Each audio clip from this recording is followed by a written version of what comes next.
ECRல property வாங்க எதுக்கு crores? lakhs போதுமே. Just 4 lakhsல ECR கோவலத்துல beach resort plot. EMI 12,000 only. Stepstone presents Secret Aura at ECR Kovalam. Grand launching on 22nd, 23rd and 24th August 2025. ஜீ தமிழ்ல ஒன்று போயிட்டு இருக்கு single பசங்க அப்படின்னு சொல்லிட்டு அதை வந்து பார்த்தீங்கன்னா பேன் பண்ணணும். உண்மையிலேயே பேன் பண்ணணுமா அப்படின்னு யோசனை நிச்சயமாக பேன் பண்ணணும். ஏன்னா அருவருப்பாகக்கூடாது. பட் அவங்க பேசுறது எல்லாம் கேட்டால் ஒரு எத்திக்ஸே இல்லாமல் வந்து ஆபாசத்தை வந்து ஈஸியாக வந்து அப்படி சொல்லிட்டு அப்படி கடந்து போகிறது, இந்த அட்ஜஸ்ட்மெண்ட்ன்ற வார்த்தையை பயன்படுத்துறது, அதுக்கப்புறம் அது மோசமான ஒரு வார்த்தையாக அதை பேசுறது, இதெல்லாம் நான் நேரடியாக சொல்ல முடியல, நீங்கள் பார்த்து தெரிஞ்சுக்கலாம். கிட்டத்தட்ட அவங்க ஒரு அளவுக்கு சக்ஸஸ் ஆகிட்டாங்க. ஏன்னு கேட்டிங்கன்னா இந்த நிகழ்ச்சி எல்லாரும் பேச ஆரம்பிச்சிட்டாங்க. இப்போ என்ன மாதிரி எவ்வளோ பேர் தேடுவாங்க போயிட்டு அந்த நிகழ்ச்சி, அதுக்காக போய் பார்ப்பாங்க இல்லையா? ஆனால் நான் சொல்கிறேன் இது நீடிக்காதுன்னு நான் நினைக்கிறேன். ஒன்று டிவி சீரியல் ஆக்டர், ஒன்று சினிமாவில் வந்து 1-2 படங்களை நடிச்சா அவ்வளோ ஈஸியாக, ரொம்ப ஈஸியாக அவன் வந்து மேட்ரு பண்ணான், அவன் வந்து இவன் மேட்ரு பண்ணான், இவங்க 2 பேரும் சேர்ந்து ஒன்றா சேர்ந்து மேட்ரு பண்ணாங்க, அவங்க தனித்தனியாக மேட்ரு பண்ணாங்க, இவங்க 2 பேரும் ஒன்றா சேர்ந்து மேட்டர் இருந்துங்க. இது கடைசியில் அது என்ன கேட்டிங்கன்னா இன்னொரு சேனல் இதே மாதிரி ஆரம்பிப்பான், கண்டிப்பாக இதே மாதிரி நம்ம பண்ணலாம் அப்படின்னு சொல்லிட்டு. எனக்கு தெரிஞ்சு மீடியாவில் இருக்கக்கூடிய இந்த இன்ஸ்டா பிரபலங்கள் இருக்காங்கல்ல, அந்த பிரபலங்களை வந்து பார்த்தீங்கன்னா இவங்க மிஸ்யூஸ் பண்ணுறாங்கன்னு நான் நினைக்கிறேன்.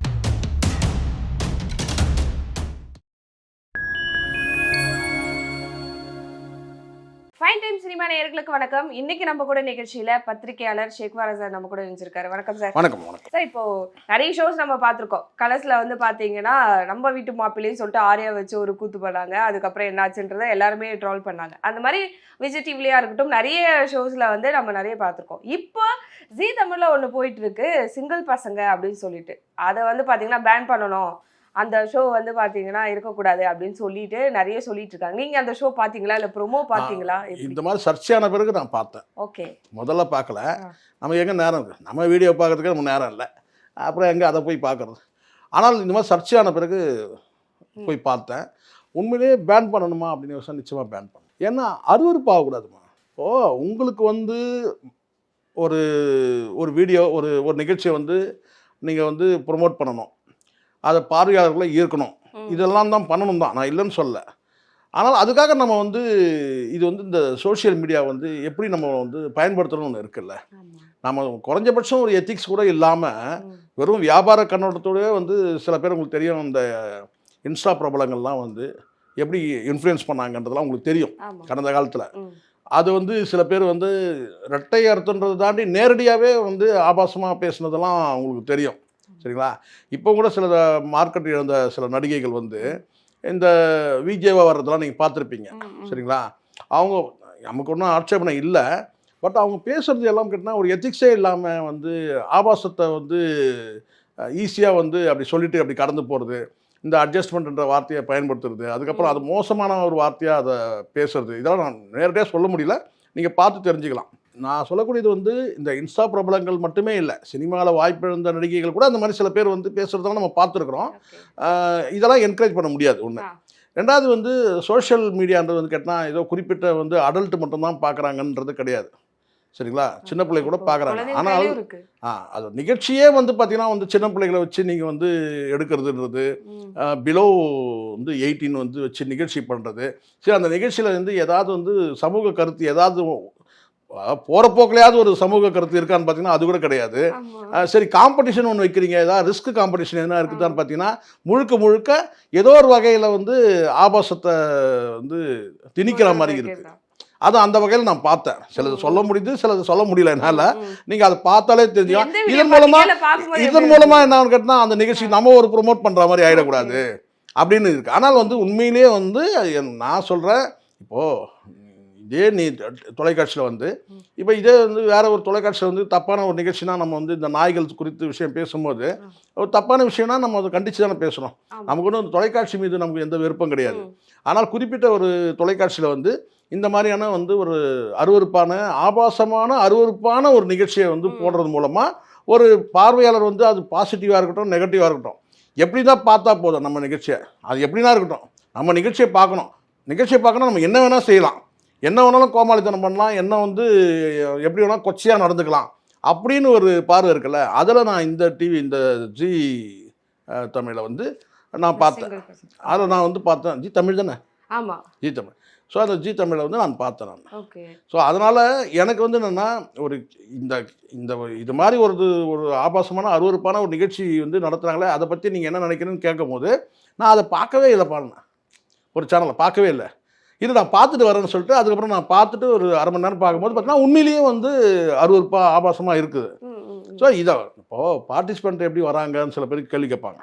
அவங்கெல்லாம் வராங்கல்ல, அவங்க வந்து கேட்டால் எப்படியாவது ப்ராப்ளம் பண்ணணும்னு நினைக்கிறவங்க தான் இருக்கிறாங்க. நம்ம எந்த கோமாளித்தனம் பண்ணாலும் நம்மளை பார்த்து ரசிக்கணும்னு சொல்லிட்டு இன்ஸ்டா பிரபலங்கள் பலரும் இருக்கிறாங்க. நம்ம குறிப்பிட்ட ஒரு நபர் மீது மட்டும் பாயறதுல அர்த்தமே கிடையாது. உடனே நம்ம யாருன்னா வாட்டர்மலான் திவாகர்கிட்ட போயிடுவோம், அவர் மட்டும்தான் கோமாளித்தனம் பண்ணுறாரா? ஸோ எவ்வளோ பேர் இருக்கிறாங்க தான். ஆனால் நம்ம என்ன செய்யணும் கேட்டால் வசதியானா அந்த ஆளை இழுத்துக்கிறோம். நம்ம கேட்டால் அவர் தான் வந்து கோமாளித்தனம் பண்ணுறாரு அப்படின்னு சொல்லிட்டு. இங்கே பலரும் வந்து நான் நிகழ்ச்சியில் நான் பார்த்துருக்கிறேன் கேட்டால் அவங்களுடைய கோமாளித்தனங்கள்ன்றது வந்து எல்லை மீறி போகுது. ஆபாசமாக அருவருப்பான இப்போ வாட்டர்மலன் திவாகர்லாம் ஆபாசத்தை நம்ம பார்க்க முடியாது. ஆனால் ஒரே ஒரு காட்சியில் மட்டும் சோப் போட்டு குளிக்கிற மாதிரி இருக்கும். அது ரொம்ப கஷ்டமாக தான் இருந்தது பார்க்குறதுக்கு. ஆனால் வந்து எனக்கு என்னன்னு கேட்டால் ஒரு காமெடியாக சிரிக்கிறத தாண்டி அதில் விரசம்னு ஒன்று இருக்குல்ல, அதை வந்து இந்த ஆபாசத்தோட உச்சத்துக்கே போகிற மாதிரி இருக்குது சில இது வந்து கேட்டால். அதன் மூலமாக வந்து கேட்டால் வந்து இது வந்து பரபரப்பாக பேசப்படும்ன்ற மாதிரி இருக்குது. கிட்டத்தட்ட அவங்க ஒரு அளவுக்கு சக்ஸஸ் ஆகிட்டாங்க. ஏன்னு கேட்டிங்கன்னா இந்த நிகழ்ச்சி எல்லாரும் பேச ஆரம்பிச்சிட்டாங்க. இப்போ என்ன மாதிரி எவ்வளோ பேர் தேடுவாங்க போயிட்டு அந்த நிகழ்ச்சி, அதுக்காக போய் பார்ப்பாங்க இல்லையா? ஆனால் நான் சொல்கிறேன் இது நீடிக்காதுன்னு நினைக்கிறேன். கண்டிப்பாக இது மாதிரி பண்ணுங்க. ஏன்னா பிலோ 18லாம் வந்து பண்ணுறதுன்றது வந்து கிராமங்கள்ல பார்த்தீங்கன்னா அதிகமாக ஃபோனை விட டிவி தான் அதிகமாக பார்ப்பாங்க. அதான் தேர்ட் கிளாஸ் ரசனை உள்ள நபர்கள் இல்லை ஆபாசத்தை ரசிக்கக்கூடிய நபர்கள் எது பண்ணாலும் வந்து இந்த கோமாளித்தனத்தை வந்து கைத்தட்டி சிரிக்கிற ரசிகர்கள் இருக்கிறாங்க இல்லையா, அவங்கள வந்து கவர் பண்ணுறதுக்காக பண்ணுறது தான் இது. ஒரு நார்மல் பீப்புள் வந்து இதை பார்க்க மாட்டாங்க. என்னங்க அசிங்கமாக இருக்குது இதெல்லாம் அப்படின்னு சொல்லிட்டு நமக்கே வந்து ஒரு அருவருப்பாக இருக்குது. சில காட்சிகள் பார்க்கும்போது கட்டி அணைக்கிற காட்சி இருக்குது, முத்தமிடுற காட்சி, இதெல்லாம் ரொம்ப எக்ஸ்ட்ரீம் லெவலில் இருக்குது. இதை யாரும் ஏற்றுக்க மாட்டாங்க. இப்போ கொஞ்ச காலம் ஓடும். இப்போ நிறைய நீங்கள் பார்த்துருப்பீங்க, சில பேர் வந்து ப்ரீ ஷூட்னு ஒன்று இந்த கல்யாணத்துக்கெல்லாம் போடுவாங்க. அது எதிர்மறை விமர்சனங்கள் வந்த பிறகு அது அருவருப்பான பிறகு கேட்டால் இப்போ பலரும் வந்து பார்த்தா ப்ரீ ஷூட் பண்ணுறதே இல்லை. ப்ரீ ஷூட் பண்ணாலும் கூட பார்த்தீங்கன்னா ஏதோ இந்த நிகழ்வு மட்டும் போடுறாங்க, இந்த என்கேஜ்மெண்ட் நிகழ்ச்சி மட்டும் அதில் போட்டு விட்றாங்களே தவிர ப்ரீ ஷூட்னு சொல்லிட்டு இந்த கடற்கரையில் வந்து மணமகள் ஓடவும் மணமகன் துரத்தவும் அந்த மாதிரிலாம் இருக்குது இல்லையா, அரைக்குறை ஆடையில். ஸோ அதெல்லாம் இப்போ இந்த ப்ரீ ஷூட்டில் இப்போ அது வந்து இதுவாகிடுச்சு. மக்கள்கிட்ட வந்து அந்த ரசனை வந்து மாறும்போது மக்கள் வெறுத்து ஒதுக்கிட்டாங்கன்னா அது நிகழ்ச்சி அவ்வளோதான் அர்த்தம். நான் நினைக்கிறேன் இது அனைவரும் மக்கள் வந்து பார்த்திங்கன்னா பெரிய அளவில் வந்து கொந்தளிச்சு எழுவாங்கன்னு நான் நினைக்கிறேன். ஏன்னா அந்த மாதிரி சில காட்சிகள் இருக்குது. ஒன்று நிகழ்ச்சியோட வந்து டிசைனை மாற்றணும், அப்படி தான் செய்யணும். நிகழ்ச்சியோட டிசைனை மாற்றி ஒரு இதுதான் லிமிட்டு. இங்கே நமக்கு வந்து சென்சார் இல்லை. சென்சாரில் இருந்தனாலே நம்மளே வந்து ஒரு வரம்பு மீறலாமா? நாமளே ஒரு வரம்பு வச்சுக்கணும், இதுதான் இப்படி தான்ட்டு. ஸோ அது இந்த விஷயத்தில் நான் பார்த்தேன். கண்டிப்பாக அது வந்து பேன் பண்ணக்கூடிய நிகழ்ச்சியாக தான் நான் அதை பார்க்குறேன். Okay sir. இதில் வந்து பார்த்தீங்கன்னா ஸ்டார்டிங்கில் ஜட்ஜாக பார்த்திபன் சார் இருந்தார் சில எபிசோடு வரைக்கும். இப்போ வந்து டிஆர் மாதிரி இருக்காரு. அவர் இருக்கும்போது இதனால தான் அவர் போயிட்டார். ஏன்னா வந்து பார்த்தீங்கன்னா விகடனுக்கே நான் வரமாட்டேன், அவார்ட்ஸ்க்கே வரமாட்டேன் அப்படின்னு சொல்லி ஒரு வீராப்பா கிளம்பின ஒருத்தரை வந்து கூட்டிகிட்டு வந்து இந்த ஷோவில் அவர் என்ன நினச்சி வந்தார் அப்படின்றது தெரியல. அவரும் பாதியில் போயிட்டாரு. அதில் இருக்கிற பெண்கள் நிறைய பேர் என்ன சொல்கிறாங்கன்னா அவங்களுமே பேமெண்ட் வந்தாகணும், இதுலேருந்து போயிடுச்சுன்னா வராது அப்படின்றதுக்காக தான் இருக்காங்க, அடுத்த ஷோக்கு கூப்பிட மாட்டாங்க அப்படின்ட்டு ஒரு கட்டாயமான ஒரு எப்படி இந்த பிக் பாஸ்ல போய் இந்த 100 நாள் போய் மாட்டுறாங்களோ சிக்கிறாங்களோ அந்த மாதிரி கூட இருக்கலாம். அது யாராக இருந்தாலும் நான் சொல்கிறேன், பார்த்திபனா இருக்கட்டும், டிஆர் யார் கெஸ்ட்டுங்களை பொறுத்த வரைக்கும்மா அவங்களுக்கு முதல்ல இவங்க சொல்லக்கூடிய விஷயங்கள் வேறு மாதிரி இருக்கும். அதுக்கப்புறம் அவங்க பார்ட்டிசிபேட் பண்ண பிறகு இந்த நபர்கள் இந்த பார்ட்டிசிபேட் பண்ணுறாங்க இல்லையா, இந்த நபர்கள் யார் என்னன்றதுலாம் அவங்களுக்கு தெரியாது. அவங்கன்னா இன்டர்வியூ வச்சு அவங்களா செலக்ட் பண்ணுறாங்க, சீஃப் கெஸ்ட்னு கூப்பிட்றாங்க. அங்கே போன பிறகு தான் தெரியுது இவங்க லட்சணம் தெரிஞ்சு கேட்டால் அடுத்தது அவங்க காட்டிப்பாங்க. இப்போ இதெல்லாம் நம்ம பேர் அடிப்படும் போல இருப்பான்னு சொல்லிட்டு இது பண்ணுறாங்க. இப்போது கமல் போகிறாரு, கமலோட காஸ்டியூம் வந்து அங்கே போன பிறகு தான் தெரியுது பிக் பாஸில் இப்படி ஒரு வந்து பாவாடை கட்டிட்டு நிற்கணும்னு சொல்லிட்டு. அவரும் இந்த செய்கிறாரு கேட்டால் ஓ சரியாக தான் இருக்கும் போல இருக்குன்னு சொல்லிட்டு அவரும் பாவாடையை கட்டிட்டு வந்து நின்றதுலாம் நீங்கள் பார்த்துருப்பீங்க சரிங்களா. அப்புறம் தான் அது ட்ரோல் ஆகுது. அந்த மாதிரி தான் இந்த நிகழ்ச்சியில் வந்து கேட்டால் என்ன நிகழ்ச்சி, என்ன பேச போகிறாங்க, என்ன செய்ய போகிறாங்கிறதுலாம் அவங்களுக்கு வந்து முன்கூட்டி வந்து ஒரு அவுட்லைனாக சொன்னால் கூட பார்த்தீங்கன்னா ஷூட்டிங்கில் டெலிவரி ஆகுறதுன்னு ஒன்று இருக்குல்ல, அங்கே வந்து சில நேரத்தில் ஸ்கிரிப்ட் மாற்றலாம். இல்லை அங்கே பேசக்கூடிய வந்து பார்த்தீங்கன்னா வந்து ஒரு லைவ் ஷோவில் வந்து கேட்டால் அவங்க வந்து வந்து இந்த பார்ட்டிசிபெண்ட்டுகள் கூட வந்து சில நேரங்களில் வசனத்தை மாற்றி பேசலாம். ஸோ இதெல்லாம் வந்து சில நேரங்களில் இது வந்து கொலாப்ஸ் ஆகிடும். அப்படி இருக்கும்போது அவங்க வந்து இது தெரிஞ்சு வந்தாலும், ஆனால் வந்து பார்ட்டிசிபெண்ட் கேட்டாலும் யார் இருந்தாலும் ஒரு கட்டத்துக்கு மேலே பொதுமக்கள்கிட்ட இது வந்து ஒரு கிரிட்டிசைஸ் ஆகுது. இது வந்து அசிங்கமாக பேசுகிறாங்க, அருவருப்பாக பேசுகிறாங்க, எல்லாரும் வாயில் வந்துட்டு வந்து கண்ணா பின்னான்னு கத்துறாங்க, விமர்சனன்ற பேரில் அடிக்கிறாங்க அப்படின்னு வரும்போது அப்போ ஆட்டோமேட்டிக்காக வந்து லெஃப்ட் ஆகிடுவாங்க. ஓகே. ஸோ அப்படி தான் வந்து நான் பார்க்குறேன் இது. ஆனால் நான் பார்த்த வரைக்கும் நான் பார்த்த அந்த எபிசோடில் வந்து பார்த்தீங்கன்னா ஆபாசம் விரசம்லாம் இருந்தது. அதுவும் ரொம்ப மோசமாக இருந்தது. சில காட்சிகள் அருவருப்பாக இருந்தது. ரசிக்கிற மாதிரி இல்லை, சிரிக்கிற மாதிரி கூட இல்லை, அருவருப்பாக இது என்னடா இதுன்னு சொல்லிட்டு நமக்கு நர்வ்ஸ் ஆகிற மாதிரி இருந்தது. உண்மை அது. ஓகே. அதுலேயே வந்து பார்த்தீங்கன்னா எல்லாருமே ஒரு 10 ஜோடி இருக்காங்கன்னா 10 ஜோடிக்கும் அந்த மாதிரி வீடியோஸ் அதிகமாக இல்லை அப்படிதான் பண்ணுவாங்க, அப்படிதான் பண்ணுவாங்க. இப்போது நீங்கள் சொல்வதான உண்மைன்னு ஒரு நிகழ்ச்சி அதே டிவியில் தான் நினைக்கிறேன், நீங்கள் பார்த்துருப்பீங்க. அதில் வந்து ஒரு சில கொலைகள் கூட கண்டுபிடிச்சாங்க அந்த அம்மா. யார்? இந்த பஞ்சாயத்து லட்சுமி வந்து பஞ்சாயத்து லட்சுமி தானே அவங்க. ஆமாம், அவங்க வந்து என்னன்னா சில இதெல்லாம் நல்லா இருந்துச்சு. அவங்களோட ஜட்ஜ்மெண்ட் கூட சிலது 1-2 நல்லா இருந்துச்சு, நான் இல்லைன்னு சொல்லலை. அந்த கொலைகள் கண்டுபிடிச்சது சரி. அதுக்கப்புறம் அவங்க வந்து ஒரு சில குடும்ப பிரச்சனைகளில் வந்து ரொம்ப சென்சிட்டிவாக போனதெல்லாம் வந்து அப்பா அம்மாவுக்கு உள்ள சண்டை, பிள்ளைகளோட சண்டை, சொத்து சண்டை, இதெல்லாம் கூட எடுத்தாங்க, நல்லா இருந்துச்சு. ஆனால் ஒரு கட்டத்துக்கு மேலே அவங்க வந்து ஒரு அஜெண்டா திணிக்கப்பட்டுச்சு. நீங்கள் இந்த மாதிரி ஆளுங்களை பிடிங்க. என்னன்னு கேட்டிங்கன்னா கள்ளக்காதல், கணவனை விட்டு வந்து இன்னொரு கணவனோட போகிறது, மனைவிக்கு வந்து கைமாறி போகிறது, இப்படி வந்து நிறைய வந்து ஒரு கணவனுக்கு 2 மனைவிகள், இல்லை விடலை பையனோட வந்து பார்த்தீங்கன்னா வந்து ஒரு ஆண்டி வந்து தொடர்பு, இப்படி வந்து மோசமாக வந்து பஞ்சாயத்து லட்சுமியே வேறு லெவலில் கொண்டு போயிட்டானுங்க. நான் சொல்கிறது டிவி தான் நான் சொல்கிறேன். அவங்களும் பார்க்குறாங்க ஒரு எபிசோடுக்கு இந்த மாதிரி பணம் வருது, காசு வருதுன்னு சொல்லிட்டு அவங்களும் வந்து பார்த்திங்கன்னா வந்து ஒரு 100 நிகழ்ச்சி இருக்குதுன்னா ஒரு 5 நிகழ்ச்சி வந்து நம்ம வந்து பாராட்டணும் யாரை? பஞ்சாயத்து லட்சுமியை. கிட்டத்தட்ட ஒரு 95 இது வந்து பார்த்திங்கன்னா இந்த மாதிரி விஷயங்களையே இவங்க எடுத்து பேசுகிறாங்க. அப்போ வந்து விமர்சனம் வந்து கேட்டால் சாதாரண மக்களை வந்து அடித்தட்டு மக்களை கொண்டு வந்து இவங்க இந்த மாதிரி வந்து அருவருப்பான ஆபாசமான ஒரு அங்கொன்று இங்கொன்று நடக்கக்கூடிய அசிங்கத்தை கொண்டு வந்து இவங்க அம்பலப்படுத்துகிறாங்க. இதன் மூலமாக சொசைட்டியில் வந்து ஒரு மோசமான ஒரு கருத்து விதைக்கப்படுது. வந்து எங்கேயோ ஒரு தகப்பன் தவறு பண்ணுறான், எங்கேயோ ஒரு அம்மா தவறு பண்ணுறாங்க. ஸோ அதையெல்லாம் கொண்டு வந்து பொதுவெளியில் வச்சு பேசி இதை நார்மலைஸ் பண்ணுற மாதிரி இருக்குது சில காட்சிகள் அப்படின்னு சொல்லி கடுமையான விமர்சனங்கள் வந்தது உங்களுக்கு தெரியும்னு நினைக்கிறேன். இப்போது அந்த மாதிரி ஏதோ ஒரு நிகழ்ச்சியில் பண்ணிட்டு தான் இருக்கிறாங்க பஞ்சாயத்து, அது வேறு விஷயம், பண்ணிட்டு போட்டோம், நமக்கு அதை பற்றி இல்லை. ஆனால் வந்து ஒரு நிகழ்ச்சிக்குன்னு ஒரு எத்திக்ஸ் வேணும்னு நான் நினைக்கிறேன். எதுவாக இருந்தாலும் ஒரு லிமிட், ஒரு வரம்பு இருக்கணும்னு நான் நினைக்கிறேன். அது இல்லைன்னா கஷ்டம். அது எல்லாருமே பண்ணுறாங்க தான். இப்போ பரவலாக பேசுகிறாங்க. இப்போ சகிலாமா கூட கூட்டு வச்சு பேசுகிறாங்க, நீங்கள் பார்த்துருப்பீங்க. சரிங்களா? யார் வேணால் பண்ணலாம். பட் வந்து இப்போது விஷுவல் ஜேர்னலிசம்ன்றது வந்து பார்த்தீங்கன்னா இன்றைக்கி யாரெல்லாம் கையில் ஃபோன் இருக்குதோ அவங்களாம் விஷுவல் ஜேர்னலிசம்ன்ற அந்த அளவுக்கு வந்துட்டாங்க, பிஜே ஆகிட்டாங்க. ஆறுது ஒன்றும் தப்பு இல்லை, யாரெல்லாம் பண்ணட்டும். வந்து படிப்படியாக அவங்களே வந்து நடைமுறையில் வந்து ஜேர்னலிசம் கற்றுக்கலாம்னு வச்சுக்கோங்களேன். டைரெக்டாக ப்ராக்டிக்கலாக வந்து கூட கற்றுக்கலாம். அதுக்காக காலேஜ் போய் தான் கற்றுக்கணும்னு கிடையாது, பண்ணலாம்.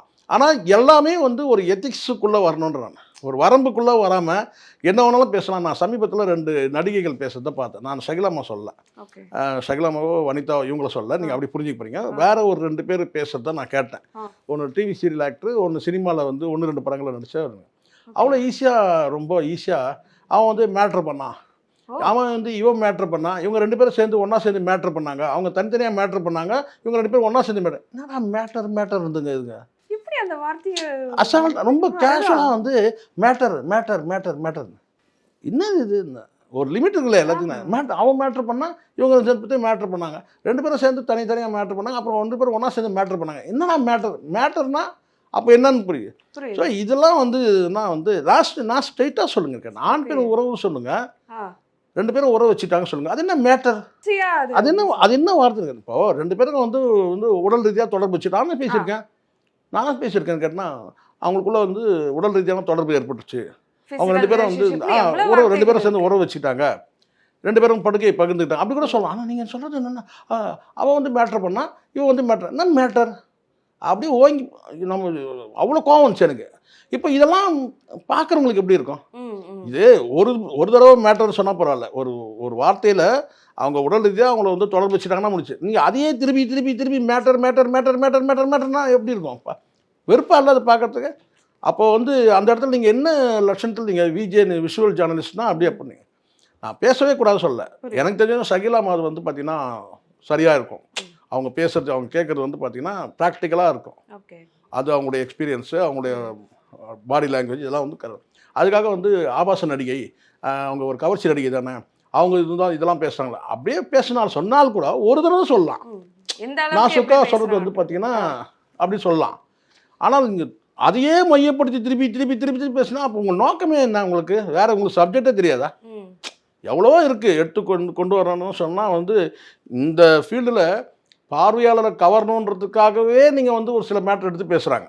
எவ்வளோ விஷயம் இருக்குது. சினிமாவில் இருக்கிற பிரபலங்கள் எவ்வளோ பேர் வந்து பார்த்தீங்கன்னா சாதிச்சுட்டு வந்து வீட்டில் உட்காந்துட்டு இருக்கிறாங்க. அவங்கள கூப்பிட்டு எடுங்க, பேசுங்க. முழுக்க முழுக்க வந்து செக்ஸான ஒரு செக்ஸ் விஷயத்தையே நம்ம வந்து பேசினா அது மூலமாக பார்வையாளர் நிறைய கிடைச்சலான்னு கிடையாது. அப்படி கிடையாது.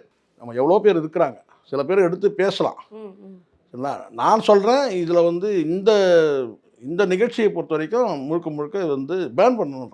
இதே மாதிரி நிறைய விஷயங்கள் நம்ம பார்க்குறோம். சோஷியல் மீடியா இல்லைன்னா மீடியான்றதே வந்து பார்த்தீங்கன்னா கொஞ்சம் கொஞ்சமா இதை ஃபோக்கஸ் பண்ணி போகுது. இந்த மாதிரியான கண்டென்ட் போடுறது. அது யாரோ ஒருத்தர் பிக் பாஸுமே அது ரிலேட்டட் நான் சொல்லணுமா, பிக் பாஸ் கூட வந்து பேர் எப்போ கெட்டது? ஒரே பேர்ல 2 பேரை உட்காந்து பேசுறது, இதெல்லாம் முகம் சொல்லிக்கிற மாதிரி நடந்துக்கிறது வந்து நம்ம வீட்டு வாசலில் கூடத்தில் இருக்குமா டிவி? ஏதோ கைபேசியில் மட்டுமே கிடையாது, டிவி வீட்டு கூடத்தில் இருக்குது. வீட்டு கூடத்தில் இருக்கிற நிகழ்ச்சி வந்து கேட்டால் ஒரே 2 பேரை வந்து உடைகளை குறைச்சி போட்டுக்கிறதும், ஒரே கட்டில் மேலே வந்து 2 பேரை வந்து பார்த்தீங்கன்னா ஒரே பேட்டில் 2 பேரை உட்காந்து அருகாமையில் உட்காந்து பேசுகிறதும், இதெல்லாம் என்ன கேட்டால் இது ஒரு வகையான இந்த டிசைன் பண்ணவனை தான் நம்ம சொந்த பிக் பாஸ் நிகழ்ச்சியை டிசைன் பண்ணணும் செருப்பால் அடிக்கணும். ஏன்னா அவன் தான் முதல்ல என்ன கேட்டால் இப்படியான ஒரு இதெல்லாம் அந்த கான்செப்டை ரெடி பண்ணது அவன் தானே. அப்படி பண்ணும்போது கேட்டால் அப்போவே ஒரு எத்திக்ஸ் வந்துடணும், எது வரைக்கும் வரம்புன்றது வந்துடணும். எப்படி வேணா பண்ணலான்னு வரும்போது தான் அப்போ தான் அங்கே சிக்கலாகுது. பிக் பாஸ் நிகழ்ச்சி விழுந்ததுக்கு காரணமே அதுதான்.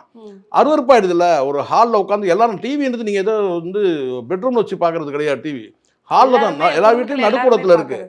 அப்போ நடுக்கூடத்தில் இருக்கும்போது அங்கே அந்த நிகழ்ச்சியை பார்க்குறவங்களுடைய அந்த ஒரு குடும்பத்தில் இருக்கவங்க அப்பா ஸ்தானத்தில் ஒருத்தருக்கலாம், மகள் ஸ்தானத்தில் இருக்கலாம், மருமகள் ஸ்தானத்தில் இருக்கலாம். இப்படி பலத்தர குடும்பம்னா அதானே. அப்போ நிகழ்ச்சி நடத்துறவங்களுக்கு அந்த எத்திக்ஸே இல்லாமல் வந்து பார்த்தீங்கன்னா எப்படி வேணா ஒரு நெருடலை ஏற்படுத்தினா உடனே ஆஃப் பண்ணிட்டு வேறு போயிடுவாங்க. பிக் பாஸ் விழுந்ததுக்கு காரணமே அதுதான். நீங்கள் அந்த இடத்துல ஒரு காமெடியை திணிக்கிறீங்க, வந்து ஒரு வேறு ஏதோ ஒரு வந்து பார்த்தீங்கன்னா உண்மையான சம்பவத்தை நீங்கள் வந்து பகிர்ந்துக்கிறீங்க. எவ்வளவோ இருக்குது விஷயங்கள் பகிர்ந்துக்கிறதுக்கு. ஆனால் நீங்கள் வந்து குறிப்பிட்டு மறுபடியும் அதே அந்த 3 எழுத்தை வச்சு தான் அங்கே பேசணும், அங்கேயும் உட்காந்து பேசணும். அதெல்லாம் வந்து அருவருப்பு, ஆடை குறைக்கிறத குறைப்பு நடக்கிறது, இதெல்லாம் நிறைய பார்த்தோம் நம்ம. ஸோ அதனால தான் நீங்கள் பலதரப்பட்ட ஆளுமைகளை கொண்டு வரும்போது ஒரு நகைச்சுவைக்குன்னு ஒரு ஆளுமையை கொண்டு வரலாம். அப்போ வந்து பார்த்தீங்கன்னா ஒவ்வொரு விஷயத்துக்கும் ஒரு ஆளுமையை நீங்கள் கொண்டு வந்தீங்கன்னா அப்போ அது வந்து எல்லா தரப்பு மக்களும் பார்க்குற மாதிரி இருக்கும். நீங்கள் அங்கே சுற்றி இங்கே சுற்றி கடைசியில் வந்து எங்கே நிற்கிறீங்கன்னா இங்கே தான் வந்து நிற்கிறீங்க. படுக்கை காட்சி, அதில் காட்சி, இதில் தான் வந்து நிற்கும். அதனால தான் அது போனது. நான் என்னுடைய பார்வையில் நான் வந்து இந்த ஜி தமிழ் இந்த நிகழ்ச்சியில் வந்து கேட்டேன்னா அதை வந்து முறைப்படுத்தணும், அப்படியெல்லாம் பேன் பண்ணணும். ரெண்டு தான் வாய்ப்பு இருக்குது. ஒன்று அதை வந்து டிசைனை சில பேர் நான் நினைப்பாங்கன்னா முதல்ல பார்வையாளர் வந்துட்டோம், அதுக்கப்புறம் நம்ம மாற்றிக்கலாம் அப்படின்னு சொல்லிட்டு கடைசியில் அது என்ன ஆகுன்னு கேட்டிங்கன்னா இன்னொரு சேனல் இதே மாதிரி ஆரம்பிப்பான். கண்டிப்பாக இதே மாதிரி நம்ம பண்ணலாம் அப்படின்னு சொல்லிட்டு. எனக்கு தெரிஞ்சு மீடியாவில் இருக்கக்கூடிய இந்த இன்ஸ்டா பிரபலங்கள் இருக்காங்கல்ல, அந்த பிரபலங்களை வந்து பார்த்தீங்கன்னா இவங்க மிஸ்யூஸ் பண்ணுறாங்கன்னு நான் நினைக்கிறேன். அந்த பார்வையாளர்களை வந்து நம்ம சேனலை வந்து பார்க்கறதுக்காக கொண்டு வராங்கன்னு தான் அப்படிதான் நான் நினைக்கிறேன். அதனால அவங்கள வந்து எப்படி வேணா நம்ம பயன்படுத்திக்கலாம். அவங்களும் கமிட் ஆயிடுறாங்க. திடீர்னு 1 லட்சம் 2 லட்சம் கொடுக்கணும்னு சொன்னா கமிட் ஆயிடுவாங்க. ஆமா, ஒரு டிவியில மெயின் ஸ்ட்ரீம் மீடியாவில் நான் வந்துட்டேன். இப்போ நான் வெளிப்படையாக சொல்கிறேன். இப்போ நான் இப்போ பல மீடியாக்கள்ல பேசுகிறேன், யூடியூப்ல பேசுகிறேன். மெயின் ஸ்ட்ரீம் மீடியாவுக்கு கூட்டம் நான் போக மாட்டேன். இப்போ எனக்கு வந்து பார்த்தீங்கன்னா வந்து என்னுடைய ஸ்டைல்னு ஒன்று இருக்குது. அங்கே நான் ஓப்பனாக சில உடச்சி பேசுவேன். அங்கே நீங்கள் எனக்கு பிரேக் போடுவீங்க. ஸோ இதெல்லாம் பேசணும். அதுக்காக நான் ஆபாசமாக பேச போகிறதில்ல. ஆனால் எனக்கு ஆபாசம் இல்லை. சில வந்து பொலிட்டிக்கலாக சில விஷயங்கள் பேசும்போது நான் கருத்து சொல்லும் போது கேட்டால் இல்லைங்க இது அவங்களுக்கு ஆதரவாக பேசாதீங்க, வந்து சப்போர்ட் ஆகிடுதுங்க, நீங்கள் இப்படி பேசுங்க, அப்படி செலக்ட் பண்ணுறவங்கள நீங்கள் பார்த்தீங்கன்னா அப்படி தானே கூப்பிடுவாங்க. அங்கேருந்து ஒன்று யாராவது டிஎம்கே சார்பாக ஒருத்தன் கத்துவான், இன்னொருத்தன் ஏடிஎம்கே சார்பாக கத்துவான், இன்னொருத்தன் பத்திரிகையாளர்னு சொல்லிட்டு வருவான், ஆனால் அவன் டிஎம்கே சப்போர்ட்டாக பேசுவான். இன்னொருத்தன் வந்து நான் கேட்டால் வந்து பிஜேபி சார்பு பத்திரிகையாளர் வருவான், அவன் பிஜேபி சப்போர்ட்டாக பேசுவான். இப்போ என்ன மாதிரி ஆட்களுக்காங்க நான் யாருக்கும் சப்போர்ட்டாக பேச மாட்டேன். அப்போ என்ன வேஸ்ட்டுன்றான். அப்படி நான் போனாலும் எனக்கு வாய்ப்பு தர மாட்டான், உட்காந்துருக்கணும். நான் அப்படி ஒரு தடவை வந்து யூடியூப்லேயே நான் அனுபவித்தேன். அதை நான் போய் உட்காந்துட்டேன். எனக்கு பேசவே இல்லை, 1.5 மணி நேரம் உட்காந்துட்டேன். எல்லாம் வந்து பார்த்தீங்கன்னா வந்து டிஎம்கே சப்போர்ட்டில் ஒருத்தன் பேசலாம், ஏடிஎம்கே சப்போர்ட் ஒருத்தர் பேசலாம், பிஜேபி சப்போர்ட்னா என்ன வந்து எனக்கு வாய்ப்பே தரல. சும்மா போகிற போக்கில் ஒரு தடவை பேசினாங்க. அந்த ஒரு தடவை நான் பேசின பிறகு பார்த்தீங்கன்னா எனக்கு இந்த இடத்துல அதாவது கேட்டால் இதை மறுத்து பதில் சொல்லணும்னு நான் நினைக்கிறேன் மனசுக்குள்ள. எனக்கு வாய்ப்பே வரல. நான் இப்படி காட்டிட்டு இருக்கேன் பைத்தியம் போல். இப்படி கடைசி வரைக்கும் வாய்ப்பே வரல. அதனால இந்த மெயின் ஸ்ட்ரீம் மீடியாவுக்கு நான் போகிறதே கிடையாது. எந்த மீடியா போனாலும் நான் வந்து எனக்கு ஃப்ரீடம் வேணும். நீங்கள் லைவ் ப்ரோக்ராமாக நடத்துங்க. நீங்கள் லைவ் ப்ரோக்ராம் நடத்தாலும் பரவாயில்ல. சில பேர் லைவ் பண்ணுறாங்க, சில பேர் வந்து பார்த்தீங்கன்னா எடுத்து கூட போடுறாங்க. பட் எனக்கு வந்து மெயின் ஸ்ட்ரீம் மீடியா கம்ஃபர்டபுளாக இல்லை. நான் பேசுகிறத எப்படி நீங்கள் போட போகிறதில்ல. நான் பேசினாலும் நான் வந்து வெளிப்படையாக பேசுவேன். 360 டிகிரியில் நான் எல்லாரையும் நான் பேசுவேன். அப்போ நீங்கள் வந்து இதுவும் நீங்கள் வந்து போட அப்புறம் எதுக்கு வந்து என் நேரம் வைக்கிறது 1.5 மணி நேரம் 2 மணி நேரம் வேஸ்ட் ஆகும். எதுக்கு சொன்னால் அது போகிறதே இல்லை. ஓகே. அங்கே வாய்ப்பே வராது நமக்கு. பேசுறதுக்கு வாய்ப்பு தரணும்ல. கண்டிப்பா. அப்புறம் என் குரலை தடுக்கிறதுக்காக எதுக்காக நான் போயிட்டு நானும் பேசிட்டு அப்புறம் எதுக்காக தேவை, அதெல்லாம் நிறைய அந்த மாதிரி மெயின் ஸ்ட்ரீம் மீடியாக்கள் நடக்கும். நான் பார்த்துருக்கேன். அதுவும் குறிப்பாக வந்து சத்தியம் டிவிலே நான் வந்து முக்தாரோட பேட்டி கொடுத்ததில் வந்து பார்த்தீங்கன்னா 1.5 மணி நேரம் பேசுனதுல 20 நிமிஷம் போட்டான். 1.5 மணி நேரம் எங்க 20 நிமிஷம் எங்க. நான் சொன்ன பல கருத்துக்கள் வரவே இல்லை. இருட்டடிப்பாச்சு கட் பண்ணி ஒன் சைடு மாதிரி ஆயிடுச்சு அது. ஓகே. ஸோ அப்போ எதுக்கு போகணும் சொல்ல. அதனால தான் எனக்கு இந்த யூடியூப்ல இருக்கிற ஃப்ரீடம் வந்து மெயின் ஸ்ட்ரீம் மீடியாவில் கிடையாது. அதனால தான் நான் போகிறதே கிடையாது. இந்த மாதிரி ஷோஸ் நம்ம நிறைய பார்க்குறோம்ல. இப்போ இந்த சிங்கிள் பசங்களாக இருக்கட்டும், ஆர்யா அவர்களை வச்சு பண்ணாங்க ஷோவாக இருக்கட்டும், இப்போ வந்து பிக் பாஸாக இருக்கட்டும், இது எல்லாமே வெஸ்டர்ன்ல இருந்து வந்தது தான். வர வர வந்து மீடியா வந்து பார்த்தீங்கன்னா வெஸ்டர்னைஸ் ஆக நடிக்குதோ இல்லைன்னா ஆடியன்ஸ் வந்து அந்த வெஸ்டர்ன் மைண்ட் செட் மாறிட்டாங்க, தப்பு கணக்கு போடுறாங்க. இல்லை நீங்கள் எல்லாரும் சொல்கிறது கேட்டால். ஸோ மேற்கத்திய நாடுகளில் பல டாக் ஷோக்கள் இருக்குது. நீங்கள் பார்த்தீங்கன்னா தெரியும். நீங்கள் உலகளாவிய வந்து இந்த சினிமா பார்வையாக இருக்கட்டும், இந்த சோஷியல் மீடியா பார்வை, உலகளாவிய பார்வையை நீங்கள் வந்து போங்க. நம்ம உடனே உலகளாவிய பண்ணால் சினிமானா உடனே ஹாலிவுட் பிக்சர்ஸ் எதாவது எடுத்து பார்ப்போம், அவ்வளோதான். ஆனால் சோஷியல் மீடியா வந்து எவ்வளோ வந்து பறந்து விரிஞ்சிருக்கு. வெளிநாடுகளில் நடத்தக்கூடிய சில நிகழ்ச்சிகள்லாம் பாருங்கள். டாக் ஷோவே எப்படி நடக்குதுன்னு பாருங்கள். இங்கே தான் வந்து அரசியல் தலையீடு இருக்குது. நாயையும் குறை சொல்ல முடியல, மனிதர்களையும் குறை சொல்ல முடியல. உடனே எல்லாரும் கடிக்க ஆரம்பிச்சிடலாம் நம்ம பார்க்குறோம். சரிங்களா? ஸோ இப்போ நான் சொல்கிறது கேட்டால் வந்து இதுக்கு முன்னாடியே உங்களுக்கு தெரியும்னு நினைக்கிறேன். நையாண்டி தர்பார்னு சொல்லிட்டு இவர் யூகி சேது பண்ணார்.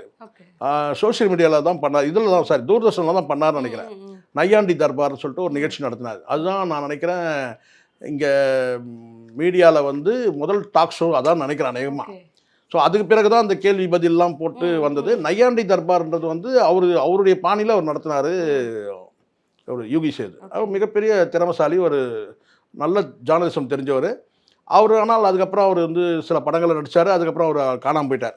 சரிங்களா? இப்போதைக்கு சோஷியல் மீடியா அவர் எங்கேயுமே இல்லை. ஆனால் ரொம்ப திறமசாலி அவர் உண்மையிலேயே. நையாண்டி தர்பார் சொல்லிட்டு ஒரு மியூசிக் ட்ரூப் போட்டு அவர் வந்து அதை சக்ஸஸ்ஃபுல்லாக நடத்துகிற வித்தியாசமாக இருக்கும். அவர் பேசுவார், அதுக்கப்புறம் அவங்க மியூசிக் பண்ணுவாங்க, அது கெஸ்ட்டு வர வைப்பாங்க. அதுக்கப்புறம் லைவ் அதாவது டைரெக்டாகவே மியூசிக் வந்து பிஜிஎம்லாம் இல்லாமல் டைரெக்டாகவே வந்து ஒரு ட்ரூப் வச்சுருப்பார். ஒரு பக்கம் அது நீங்கள் பார்த்தா தெரியும். ஒரு பக்கம் அவர் ஸ்டூலில் அவர் சேரில் உட்காந்துருப்பார். இந்த பக்கம் மியூசிக் கம்போசர்லாம் இருப்பாங்க. அது எல்லா இன்ஸ்ட்ருமெண்ட்லாம் வச்சுருப்பாங்க. கெஸ்ட்டு வர வச்சு பேசுவார். நல்லாயிருக்கும். அது நல்லாயிருக்கும். அது உண்மையிலே சக்ஸஸ்ஃபுல்லாக போயிருக்கணும். ஆனால் அதுக்கப்புறம் அவர் எதுவும் பண்ணவே இல்லைன்னு வச்சுக்கணும். ஆனால் அந்த டாக் ஷோன்றது அதுவே வந்து ஒரு பேப்பரில் நான் படித்தேன். அந்த டாக் ஷோ கூட அவர் வந்து ஹாலிவுட்டில் சில இடங்களில் அதாவது இந்த சோஷியல் மீடியாவில் பார்த்து வெஸ்டர்ன் கண்ட்ரியில் எங்கேயோ அந்த டாக் ஷோ பார்த்துட்டு தான் அதை வந்து அதே மாதிரி தமிழில் வந்து டிசைன் பண்ணார் சொல்லி. ஸோ அந்த மாதிரி வந்து டாக் ஷோ மட்டுமே கிடையாது, இன்னும் பல காம்படிஷன்கள் இதெல்லாம் இருக்குதுல்ல. இதெல்லாம் எங்கேயோ இருந்து ஒரு காப்பி தான். இவனுக்கு எவனும் சொந்தமாலாம் வந்து இவனுக்கு பண்ணுறது கிடையாது. எங்கேருந்து ஒரு எடுத்துகிட்டு இல்லை அதை வந்து நான் சொன்னால் இங்கே உள்ள கல்ச்சருக்கு ஏற்ற மாதிரி மாற்றி அது பண்ணுறது தான் நடக்குது. ஆனால் எப்படி வேணால் இருக்கட்டும், நம்மளுடைய வந்து மண்ணுக்கு ஏற்ற மாதிரி இருக்கணும்னு நினைக்கிறேன் எல்லாமே. அப்போ தான் அந்த நிகழ்வுக்கும் ஒரு நிகழ்ச்சிக்கு ஒரு மரியாதை. ஆனால் இப்போ நீங்கள் சொன்ன மாதிரி இந்த வந்து மேற்கத்திய அந்த தாக்கம் வந்து நம்மளுடைய வந்து மண்ணில் வந்து பார்த்தீங்கன்னா விதைக்கிற மாதிரி ஆயிடுது. ஸோ இந்த நிகழ்ச்சியை வந்து நம்ம வெயிட் பண்ணி பார்த்தா தான் தெரியும் அதை வந்து முறைப்படுத்துறாங்களா. இல்லை, அது கண்டிப்பாக முறைப்படுத்தணும், இல்லைன்னா பேன் பண்ணுவோம். ரெண்டு விஷயம் தான் இருக்கு. முறைப்படுத்தலாம் நான் நினைக்கிறேன் அநேகமாக. ஓகே, பேன் பண்ணணும்னு அவசியம் இல்லை. ஒரு ஜாலியாக கொண்டு போகணுன்ற ஒரு அருவருப்பாக இல்லாமல் ஆபாசமாக இல்லாமல் அதே நிகழ்ச்சியை ஒரு ஜாலியாக கொண்டு போகலாம். நிகழ்ச்சியில் கலந்து கொண்டதுக்கு ரொம்ப நன்றி சார். நிறைய விஷயங்கள் எங்களுக்கு நன்றி.